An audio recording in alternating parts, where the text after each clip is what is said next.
ایک بادشاہ تھا جو خوشی کی تلاش میں مارا مارا پھرتا تھا۔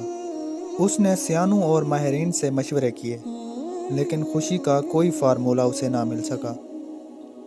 آخرکار وہ ایک پہاڑ پر گیا جہاں ایک درویش رہتا تھا۔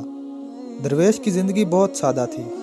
وہ صبح سویرے مشرق کی طرف منہ کر کے سورج کو طلوع ہوتے دیکھتا اور پھر سارا دن جنگل میں گھومتا پھرتا۔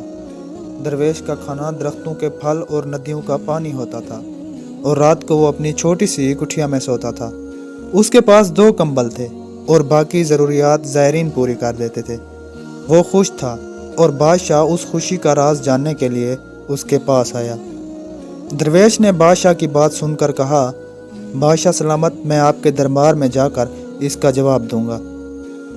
بادشاہ نے درویش کو گھوڑے پر بٹھایا اور محل لے آیا۔ درویش نے بادشاہ سے کہا کہ کسی ضرورت مند کو طلب کیا جائے۔ بادشاہ نے ایک خط نکال کر وزیر کو دیا اور ضرورت مند کو دربار میں حاضر کر دیا گیا۔ درویش نے بادشاہ سے کہا کہ ضرورت مند کو حکم دیں کہ وہ جتنا بڑا دائرہ زمین کا بنائے گا وہ زمین اس کی ہو جائے گی، بشرطے کہ وہ سورج غروب ہونے سے پہلے واپس آ جائے۔ بادشاہ نے ضرورت مند کو حکم دیا اور دوڑ شروع ہو گئی۔ ضرورت مند نے پہلے سوچا کہ وہ دوپہر تک آگے جا کر زمین گھیرے گا اور پھر واپسی کرے گا، لیکن لالچ نے اسے گھیر لیا۔ اس نے فیصلہ کیا کہ وہ اور آگے جائے تاکہ زیادہ زمین حاصل کر سکے۔ وقت گزرتا گیا اور ضرورت مند مسلسل بھاگتا رہا۔ جب سورج غروب ہونے لگا تو اسے احساس ہوا کہ وہ واپسی میں دیر کر چکا ہے۔ اس نے اپنی رفتار بڑھائی، لیکن تھکاوٹ کے باوجود وہ دوڑتا رہا۔ بالآخر وہ بادشاہ تک پہنچ گیا، لیکن اپنی جان سے ہاتھ دھو بیٹھا۔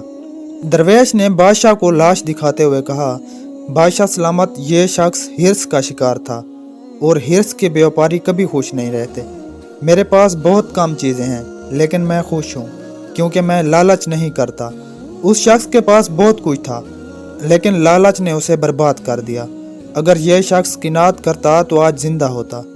درویش نے بادشاہ کو نصیحت کرتے ہوئے کہا، ہرس اور خوشی ایک ساتھ نہیں رہ سکتی۔